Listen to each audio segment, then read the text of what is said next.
A descoberta vai ser contada num livro infantil em breve. Isso é bem legal, porque a história da descoberta é meio surpreendente mesmo. Eu vou contar para vocês na história. Eu acho que eu vou fazer diferente. Eu vou contar a história do livro já, do livro infantil. Aí, junta as duas histórias numa só. No livro a gente resolveu pegar elementos da história verdadeira e fazer um pouquinho de romance junto, né, fantasiar. Então no livro é o seguinte, e isso acompanha a história real. Eu e Marcão, a gente já estava há 4 anos trabalhando num setor de brejo, entre Pontal do Sul e Matinhos, que tem mais ou menos uns 30 quilômetros de extensão. 4 anos e nunca tinha visto o bicudinho do brejo. E trabalhando só em área úmida, isso é bem interessante, assim. Aí, de repente, no dia que o Marcão chegou pra mim e falou, olha, Bianca, não dá pra gente continuar mais aqui. A gente tem que fazer mestrado, a gente tem que fazer alguma coisa, porque a gente estava desenvolvendo um projeto de forma autônoma, acompanhando os carretões, né, que é os agelasticos cianóbicos. 4 anos. No dia que a gente estava indo embora, fechando a última rede de captura, o bicudinho passa por baixo. E a gente olhou aquilo e falou, meu Deus, o que é isso? A gente não sabia, nunca tinha visto, não tinha a menor ideia. E ficou naquela agonia daí para voltar e ver o que era, né? O que era aquela espécie. No livro infantil, a história se passa da seguinte forma. No primeiro dia, quando a gente pisou no brejo pela primeira vez, os bicudinhos viram a gente e ficaram muito surpresos, pensando, o que essas pessoas estão fazendo aqui? Que não estão jogando lixo, não estão botando fogo, não estão atirando na gente. Vamos observá-los atentamente. Aí começa um estudo de comportamento dos bicudinhos pra gente. Então eles ficam nos acompanhando e tal. E no dia que eles escutam que a gente vai embora, aí eles têm que tomar uma providência. Os caras estão indo embora, a gente já se afeiçoou deles, nós temos que dar um jeito. Aí vai uma bicudinha lá e conversa com o velho, né? Que é aquele bicudinho que a gente monitorou por mais tempo e tal. E fala pra ele, olha, os biólogos estão indo embora, a gente tem que dar um jeito. Aí o chefe lá decide, então vai lá e dá uns loopings, passa na frente dele e se mostra. Você tem que se mostrar. E assim foi feito. Aí eles fazem isso, se mostram e tal, a gente fica doido e decide voltar. E eles ficam esperando pra ver quando a gente volta. E a gente volta. Aí a história real é o seguinte, a gente não passou nem uma semana, a gente desce com todas as redes de captura que a gente tinha, bota todas naquele ambiente lá para tentar ver o que era aquele passarinho que a gente não sabia o que era. Só vocês dois? Eu e Marcão só. E aí caiu, capturou e tal, e aí sai a descrição, né? A gente consegue ver o bicho de perto. E aí na história do livro começa um estudo nosso de comportamento do bicudinho. A gente começa a estudar, mas porque eles estão permitindo isso? Eles se mostram. E aí eles deixam a gente ver como eles fazem o ninho, como eles alimentam os filhotes, etc, etc. Até um belo dia, e essa é uma história real daí, eu estava um dia marcando um filhote, e quando eu soltei ele, em vez de ir embora, ele pousou no meu ombro. Na história real, ele pousou um pouquinho e foi embora. No livro, ele fica. E aí ele começa a conversar comigo e a gente fica amigo. E aí, para resumir um pouquinho a história, a gente começa a tentar entender quais são as preocupações deles, o que eles precisam. E o maior problema que eles têm é a regularização fundiária. Eles não têm uma área para dizer que é deles. Não existe um parque, não existe nada criado para proteger o bicudinho do brejo. E a gente cria reserva bicudinho do brejo para isso, aí termina o livro. Então é um pouquinho da ficção junto com a história real, né, que foi, a meu ver, é bem surpreendente, porque você ficar 4 anos no ambiente sem ver que tem um passarinho ali, era o lugar mais raro de distribuição dele, né? Então a gente teve muita sorte mesmo de conseguir ver. E vocês não escutavam nada?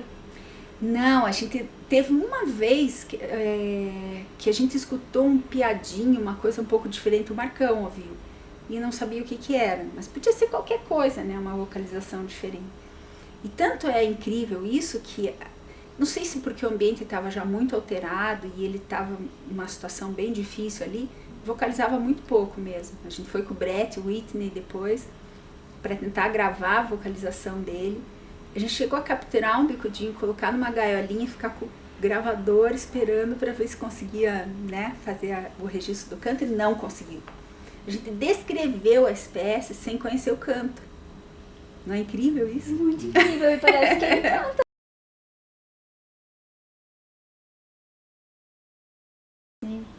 A primeira reação foi surpresa, assim, a gente ficou meio, tipo, o que tá comendo bola, tá vacilando, o que aconteceu? Porque tá vendo um passarinho que a gente nunca tinha visto, será que a gente não sabe o que é, será que é uma coisa nova? Foi, assim, de, tipo, um susto mesmo. E um susto bem alegre, né, porque você fala, putz, que legal, vai que é um troço diferente mesmo. Então foi nunca vou esquecer isso. A hora que a gente viu muito rapidamente passar, o Marcão acho que viu primeiro, depois eu vi, depois na rede os dois conseguiram ver junto, assim, né? Ele só dando uns relances. Mas não tenho nem como explicar em palavras para vocês, porque o sonho de todo biólogo, na verdade, é descobrir se a gente analisar, né? Quer descobrir uma espécie nova, quer descobrir uma coisa bacana, ou um comportamento diferente. A gente está lá no campo observando a natureza e a gente quer descobrir coisas, né? E quando você descobre que tem um bicho, né, um organismo que nunca foi registrado por ninguém, é muito incrível. E muito assustador também. Porque você veja, esse trecho entre Pontal do Sul e Matinhos, que é super no litoral sul do Paraná ali, né? É muito detonado. Sobrou só fragmentos dos ambientes naturais no meio das casas, dos balneários. Ou seja, a gente está descobrindo uma espécie que já está ameaçada de extinção. Isso é triste, né? Isso é bem triste mesmo. Mas enfim, foi bem legal a descoberta. E depois essa coisa da gente abraçar o projeto, né, e transformar isso na nossa vida, porque a dedicação foi, ao longo de todos esses anos, exclusiva mesmo.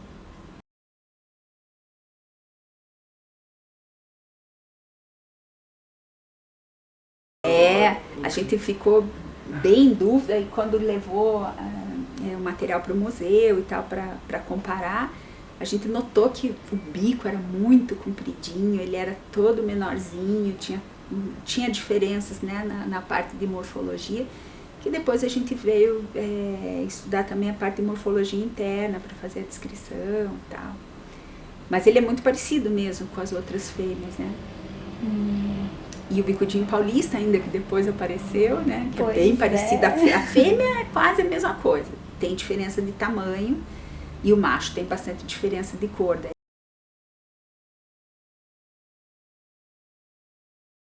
Depois que a gente fez a descrição, tinha um trabalho científico e tal, a gente foi conhecer lá o fundo da Baía de Guaratuba, onde tem a Lagoa do Parado, que é esse visual lindo que a gente pode ver aqui.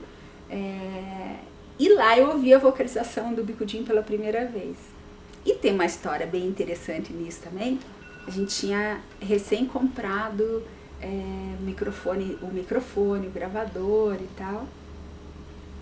E a gente não tinha barco na época pra gente ir, a gente teve que emprestar um barco e a gente mesmo ir remando um trecho do rio para chegar na Lagoa do Parado.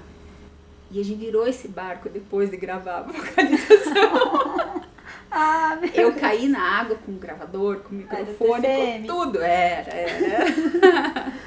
Então, cheio de histórias para contar mesmo, né? Mas enfim, isso foi em 1995, quando a gente viu o bicudinho pela primeira vez. E aí não parou mais, né? Deu exatamente o que o bicudinho queria, porque a gente, na ficção. Mas acho que ele queria. A gente não saiu mais de lá, né? Continuou fazendo monitoramento desde 95 até agora. O monitoramento está bem diferente do inicial, né? No começo, eu ia todos os meses para o ambiente para ver os bicudinhos e marquei um bom tanto de indivíduos lá, deve ter pelo menos uns 40 casais no mínimo marcados e monitorados mensalmente. E aí foi muito legal, porque isso rendeu mestrado, doutorado, rendeu outras, né, dissertações e tal, de alunos que ajudaram a gente. E aí virou uma paixão mesmo. A gente já tinha essa paixão de conservação da natureza, que é uma coisa muito particular, né? E aí, com o Bicudinho do Brejo, deu pra gente seguir e ter um rumo, né? O que a gente vai fazer agora? Então, vamos focar nessa espécie. E o mais legal que eu considero disso tudo é que eu tinha uma agonia, assim, de pensar, puxa, eu me digo uma conservadora da natureza, uma conservacionista, mas o que eu estou fazendo de fato? Observando o Bicudinho? Eu acho que isso para mim não bastava, sabe? Eu queria fazer alguma coisa a mais. E aí, ao longo dos anos de pesquisa, a gente começou a ver quais eram os problemas que tinham no ambiente.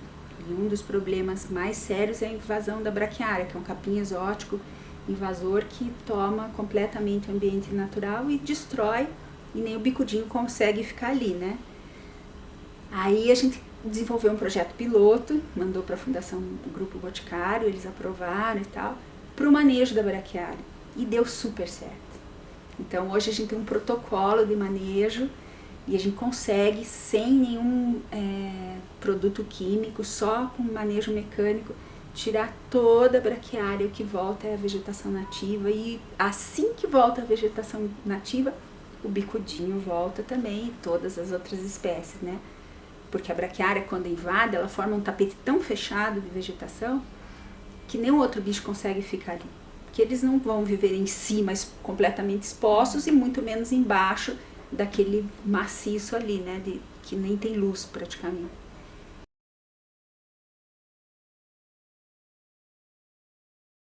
Eu sempre gosto de falar nas minhas palestras que a gente, quando observa mais de perto a natureza, a gente vê que é igualzinho a vida da gente. Não tem muita diferença, né? O Bicudinho, vou dar um exemplo que eu acho que é bem bacana assim para as pessoas. Por exemplo, um sabiá que está no jardim da casa de alguém. Provavelmente é o mesmo sabiá por muito tempo. Ele deve morar ali, é a casa dele ali.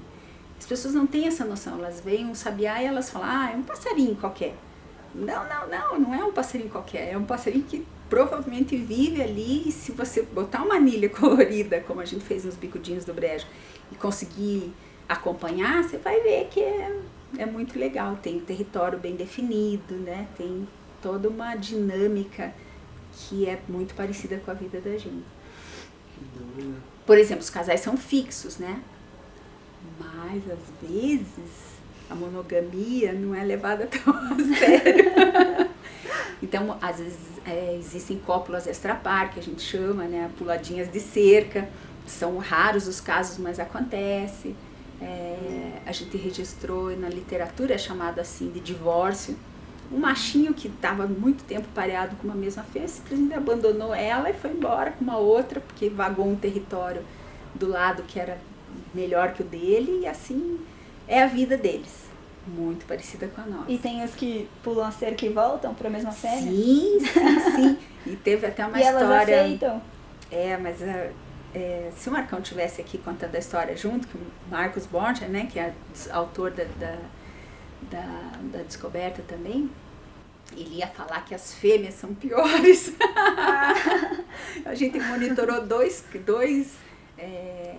eventos lá que a fêmea não sabia com quem que ela queria ficar. Ela ficava um tempo no território dela e um tempo no território do vizinho. E ficou quase uma estação reprodutiva inteira fazendo isso, de um lado para o outro, até que ela decidiu e foi embora com o novo Bicudinho, né? Mas são casos raros, vocês vejam. Não sei bem quantos casais ao todo a gente monitorou, mas vamos supor que seja mais ou menos uns 40 casais ao longo de tantos anos. São casos de traições, de divórcio, mas você conta nos dedos. Então, normalmente, os casais são fixos mesmo, eles ficam muito tempo no mesmo lugar, defendem bem os territórios, né? Muito bacana.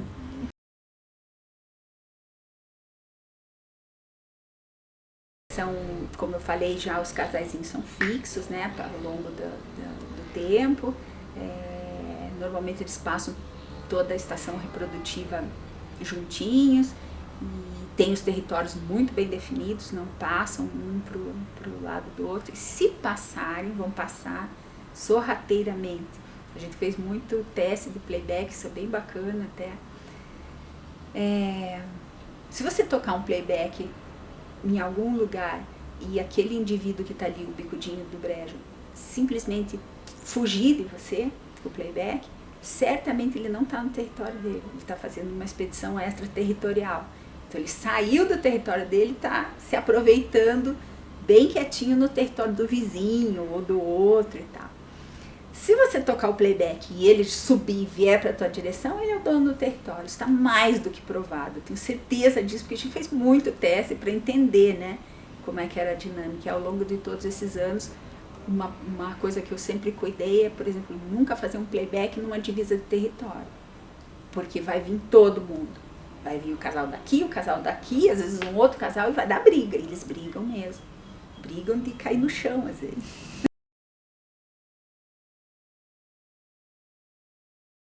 Então os casais são fixos, eles se alimentam de insetinhos. Uma vez a gente viu um pegando um caranguejinho bem pequenininho e comendo.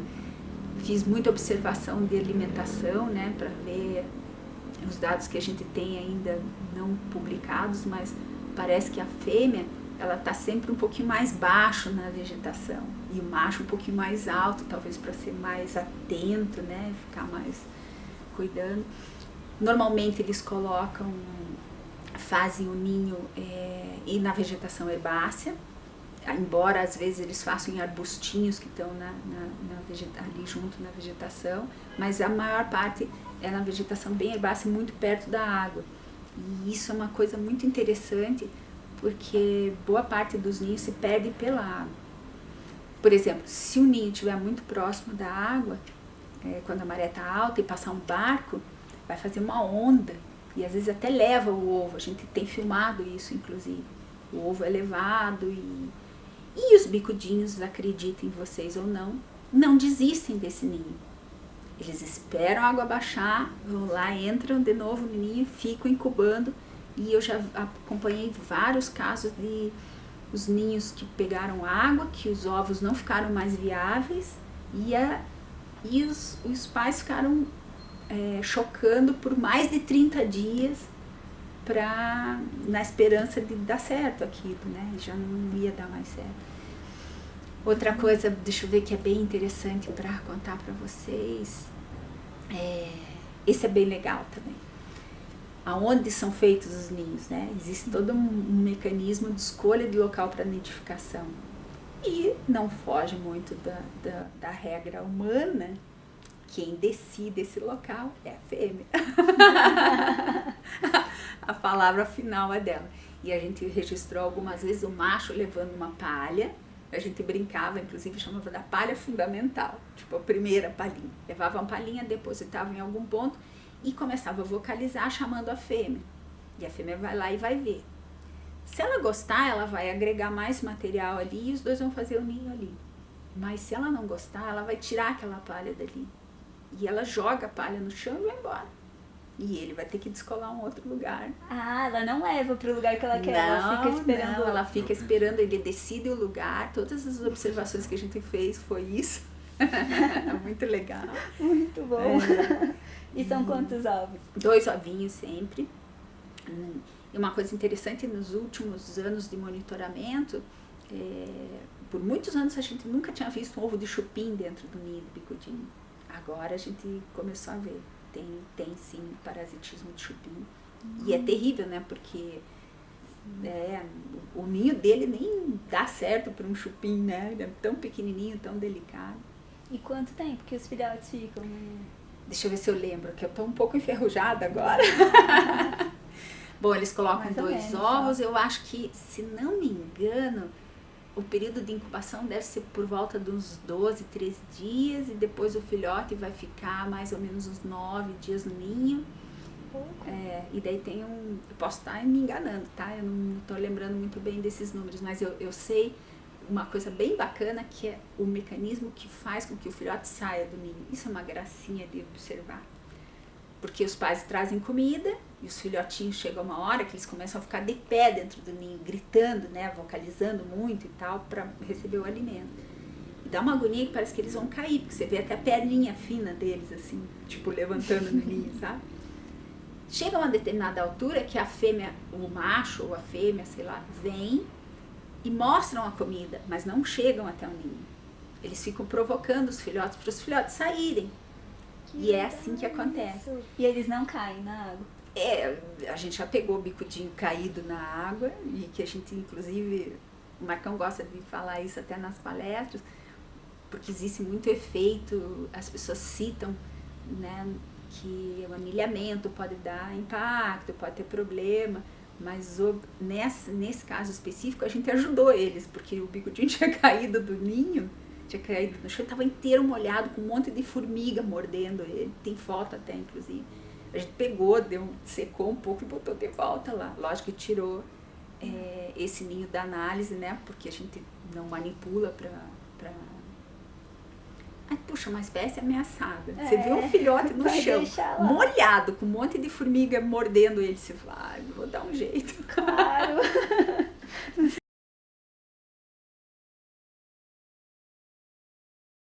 Sempre chamo para os itens de comportamento, né, que é o que me chama bastante atenção. Quem que fica com a guarda de quem quando o filhote sai do ninho? Isso dá para saber, é bem legal. É meio aleatório o negócio. Quem estiver chegando no ninho com comida e o filhote se estimular e resolver seguir esse indivíduo, esse vai ficar cuidando desse filhote. Então, tipo, o pai vai ficar cuidando desse e a mãe daí vai cuidar do outro que ainda não saiu.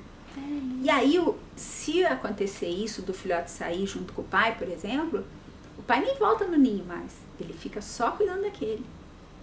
Fica lá e aí a fêmea cuida do outro. Isso é bem interessante. Nossa, também. Muito legal. Será que é assim para as outras aves? Não sei. Imagino que tenha muita variação. Eu acho que a natureza é uma coisa maluca, né? Tem muitas... Muito legal. Mas isso é legal quando você acompanha ao longo de muitos anos e você, né, vê que é assim mesmo, é bem bacana. E vocês já viram predação nos ninhos? Não, nunca a gente conseguiu registrar de fato uma predação, embora tenha encontrado ninhos que foram predados, né?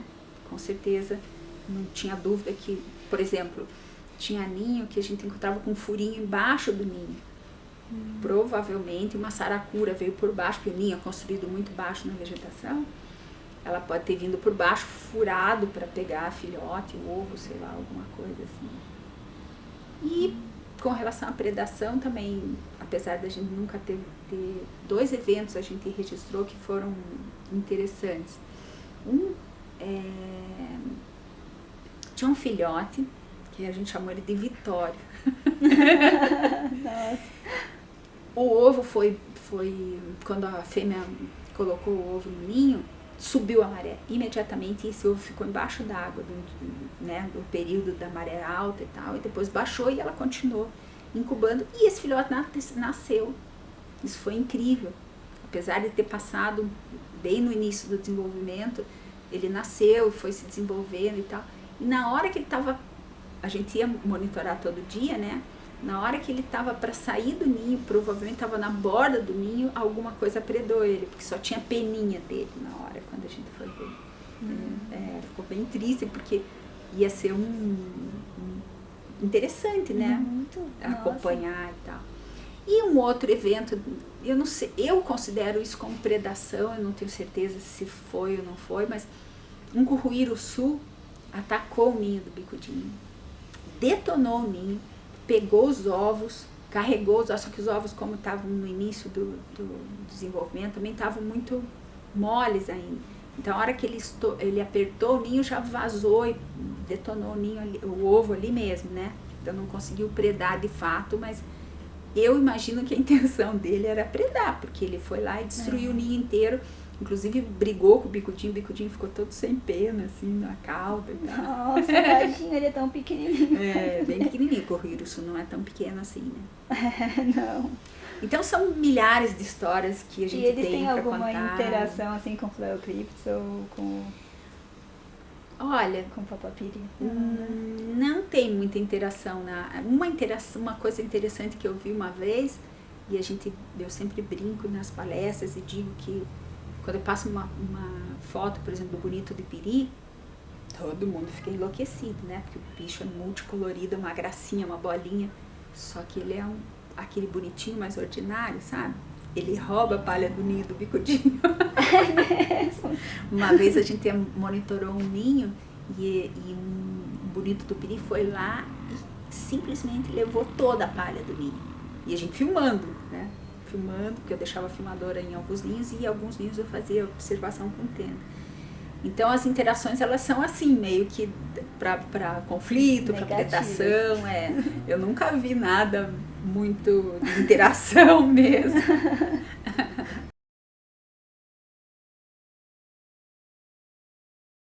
Bastante informação sobre levando em consideração a distribuição dele para um pedaço do Paraná, né, alguns pontos em Santa Catarina, e a população do extremo norte do Rio Grande do Sul, que foi descoberta mais tarde, dá mais ou menos uns 6 mil hectares de área de distribuição, e acho que era 17 mil indivíduos a população global, quando a gente fez a estimativa. E a estimativa foi feita de uma forma bem apurada e bem bacana isso. O território deles não é do mesmo tamanho em todos os lugares. Dependendo do local da planície de inundação, o território pode ser maior ou menor. E isso foi levado em consideração para a gente poder fazer a estimativa do tamanho de área e tamanho de população, né? O território deles é como se fosse mais ou menos o que? 100 por 100, em média, né? Mas quando quando o território está num lugar onde a água alaga muito, por exemplo, está um pouquinho mais baixo na planície de inundação, a vegetação vai ficar indisponível por um período maior, porque está embaixo d'água, o território dele é um pouco maior. À medida que você vai subindo os rios e que a maré ela já não é mais tão expressiva, ela sobe, mas não alaga tanto, o território é um pouquinho menor. Então você pode, com base na distribuição, ter uma ideia do tamanho do território dele.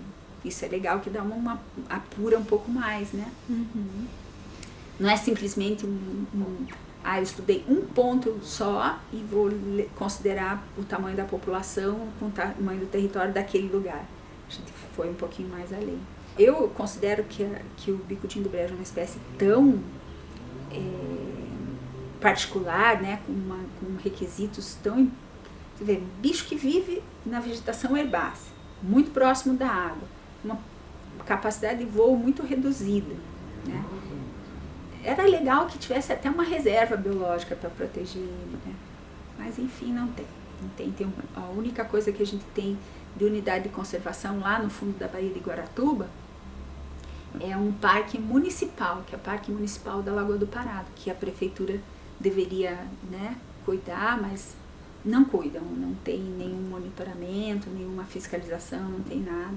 Então isso ainda, apesar de ter a reserva Bicudinho do Brejo, né, que ela é pequenininha, ela não consegue proteger uma parcela grande da população. Teria que ter uma área bacana para proteger, né? Mas enfim, a gente faz o que a gente consegue.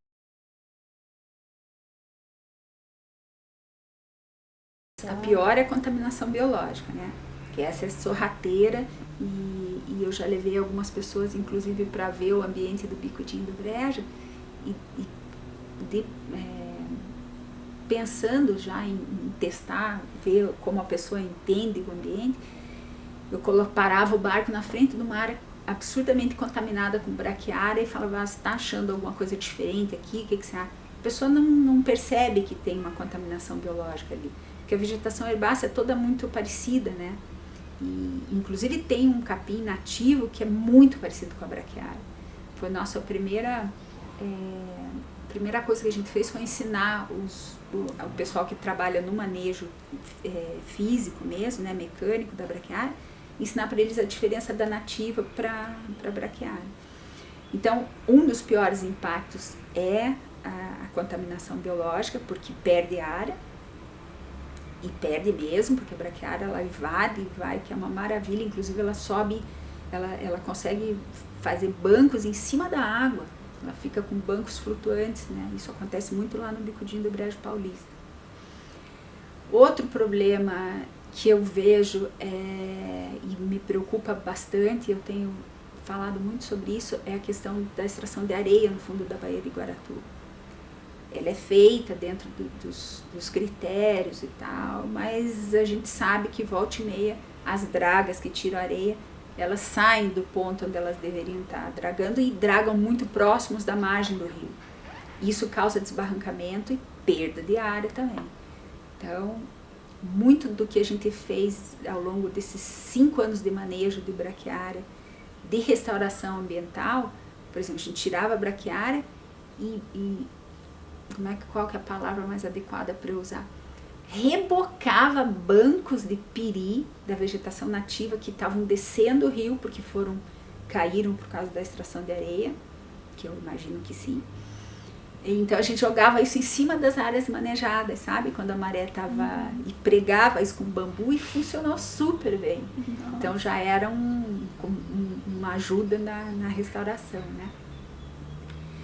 Tem toda a questão genética também, que a gente viu que tem, as populações são muito isoladas umas das outras, então é um problema bastante grande isso, né, se a gente considerar ao longo do tempo. E um dos projetos que a gente quer tentar desenvolver agora é para melhorar essa coisa da variação genética mesmo. E a gente tem é um projeto só, né, e a gente vai tentar captar recurso para ver isso.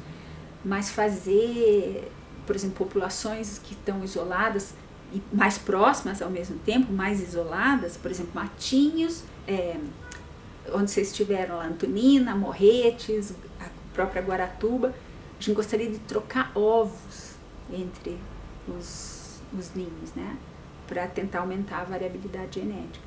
Esse é só um projeto, ainda a gente está começando a pensar nisso, ia ser bem bacana.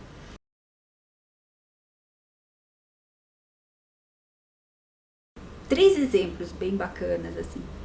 Um machinho viveu no mesmo setor da ilha do Jundiaquara, lá no fundo da Baía de Guaratuba, por 17 anos. Na verdade, para ser bem preciso, 16 anos e 2 meses a gente monitorou ele. Aí teve uma fêmea que foi monitorada por 12 anos também, e a gente já perdeu tanto esse macho como essa fêmea, a gente não encontra mais. Mas tem uma fêmea que ainda está viva, que a gente chama ela de mãezinha, ela foi marcada em 2005 e está lá até agora ainda, no mesmo setor do banhado também. Então é um dado bem interessante e a média é mais ou menos uns 10 anos de vida para eles, né? E isso é surpreendente porque tão frágil, né? É frágil, um ambiente que a princípio a gente acha que é hostil, né? Porque tem toda a variação do nível da água, etc, etc. Mas, ao mesmo tempo, eu acredito que não tenha muito predador no ambiente dele. Tanto é que a gente nunca registrou nada, apesar de ter filmadores e tal. Então, a predação existe, sim, com certeza absoluta, mas ela não é tão alta assim como, né, de outras espécies.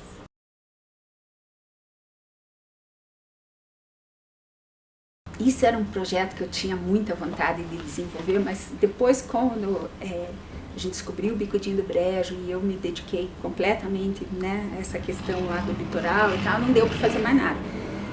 Mas eu tinha vontade de fazer um projeto de ir nas casas das pessoas e marcar com anilha colorida os passarinhos que estão no jardim. E aí isso ia mostrar para as pessoas o quanto é particular o mundo dos bichos também, sabe? Não é qualquer passarinho, não é qualquer... Tem toda uma dinâmica, né? Ia ser bacana. Na ornitologia, tem aquele ornitólogo tradicional, né? Que identifica todos os cantos, todos os passarinhos. Eu nunca fui assim. Nunca tive essa pretensão também. Eu sempre gostei de saber o comportamento. O que o bicho está fazendo, o que ele precisa para viver. E eu sou uma pessoa de muita paciência em campo. Se você quiser me deixar um dia inteirinho sentada dentro de uma tenda de observação, como eu já fiquei, com água por aqui, observando um ninho, eu vou ficar de boa, sem problema nenhum. Tudo era muito improvisado, né? No começo do trabalho, as observações. Eu construí umas tendas, que era um cabo de vassoura com PVC, assim, fazia uma pirâmide, e eu botava um pano em cima, camuflado, que eu mesmo pintava. E para sentar tinha um caixãozinho de fruta, sabe? Aqueles de madeira. E eu punha no brejo, sentava e ficava lá fazendo as anotações. Só que a maré começava a subir. E aí a água vinha, e eu ia anotando assim, né? E o negócio que eu estava sentando começava a entortar. Então imagina a minha coluna e eu tentando ficar reta ali sem me mexer. Então foi bem difícil o trabalho, não é fácil, né? Trabalhar com uma área úmida, num lugar é extremo, né? Mas enfim, o Brasil hoje não tem uma tradição de ter projetos de longo prazo. Eu já tive que ouvir de financiadores que eu já tinha estudado demais o bicudinho, não precisava aprovar mais projetos, porque eu já tinha estudado bastante, né? E não é assim. Eu considero sinceramente que uma espécie ameaçada de extinção, ela tem que ter um monitoramento eterno, porque você tem que ir acompanhando para ver se existe alguma mudança no ambiente que aumente o risco, por exemplo, ou né, que não, ao contrário, mas você tem que estar lá monitorando. E, infelizmente, no Brasil a gente não consegue recurso para fazer isso, né? E a gente está fazendo questão de colocar no livro, por exemplo, o nosso barqueiro lá que trabalha com a gente há muitos anos já. Nossa, imagina, ele vai ficar tão orgulhoso. O Ailton, ele vai aparecer no livro, com certeza, o senhor Ailton Degues. Ele já sabe? Eu acho que ele não sabe ainda. Mas ele vai gostar. Tão feliz, né? Porque ele começou trabalhando com a gente como barqueiro, né? Ele ficava lá, levava a gente, ficava esperando. Chegou uma determinada altura do campeonato lá, eu falei, poxa vida, Ailton, você podia descer e ajudar a gente um pouquinho aqui, né?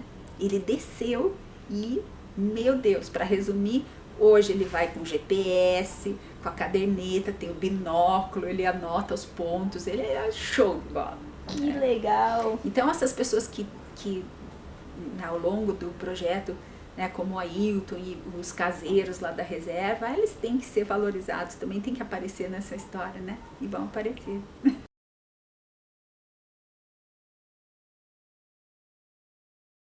O ser humano começasse a perceber que ele não é o mais importante, que ele não é o único, que tem mais organismos aqui interagindo com a gente.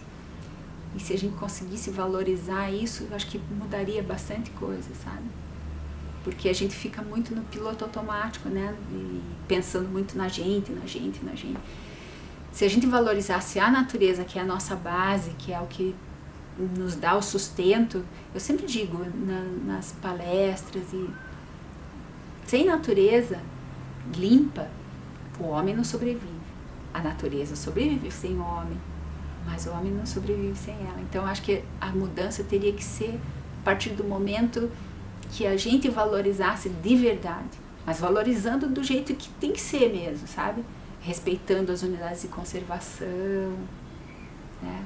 Isso ia ser bom, mas eu acho que vai demorar bastante ainda.